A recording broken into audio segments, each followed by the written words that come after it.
আপনি কি ইউপিআই ব্যবহার করেন? তাহলে সাবধান, আগস্ট থেকে বদল আসছে ইউপিআই লেনদেনের নিয়মে। এখন থেকে যদি আপনি বারবার ব্যালেন্স চেক করেন তবে তার জন্য কাটা যাবে টাকা। হ্যাঁ, ঠিকই শুনছেন। এনপিসিআই এর নতুন নিয়মে এবার কিছু নির্দিষ্ট সীমা পার করলেই লাগু হবে চার্জ।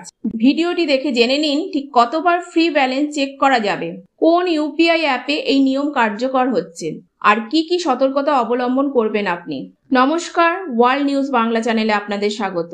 আজকের রিপোর্টে রইল ইউপিআই ব্যবহারকারীদের জন্য এক জরুরি সতর্কবার্তা।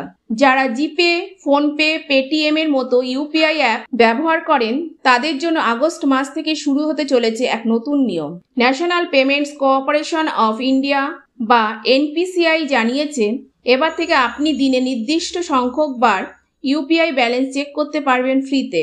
যেসব ইউপিআই অ্যাপ যেমন জিপে, ফোনপে, পেটিএম, অ্যামাজন পে এগুলোর মাধ্যমে যখনই আপনি ব্যালেন্স চেক করেন তখন সিস্টেম ব্যাংকের সঙ্গে যোগাযোগ করে। সেই প্রতিবারের জন্য ব্যাংকের উপর চাপ পড়ে এবং সার্ভারের খরচ বেড়ে যায়। তাই এবার এনপিসিআই স্পষ্ট বলেছে দিনে সর্বোচ্চ 4 বার পর্যন্ত ব্যালেন্স চেক ফ্রি। তারপর থেকে প্রতিবার ব্যালেন্স চেকের জন্য লাগবে অতিরিক্ত চার্জ। ঠিক কত টাকা কাটা হবে সেটা নির্ভর করবে ব্যাংকের ওপর। অনেক ব্যাংক ইতিমধ্যে এই নিয়ম কার্যকর করতে চলেছে। আগস্ট 2025 থেকে এই নতুন নিয়ম কার্যকর হবে।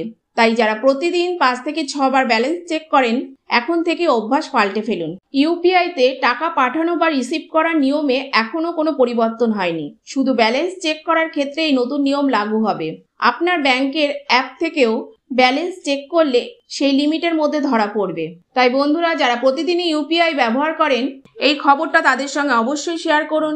একবার জেনে নিন নিজের ব্যাংকের ইউপিআই চার্জ পলিসি, যাতে অপ্রয়োজনীয় চার্জ না কাটা যায়। আমাদের চ্যানেল সাবস্ক্রাইব করুন, পাশে থাকা বেল আইকনটি ক্লিক করুন যাতে এরকম গুরুত্বপূর্ণ আপডেট একটাও মিস না করেন। দেখা হবে পরের ভিডিওতে অন্য কোনো বড় খবর নিয়ে।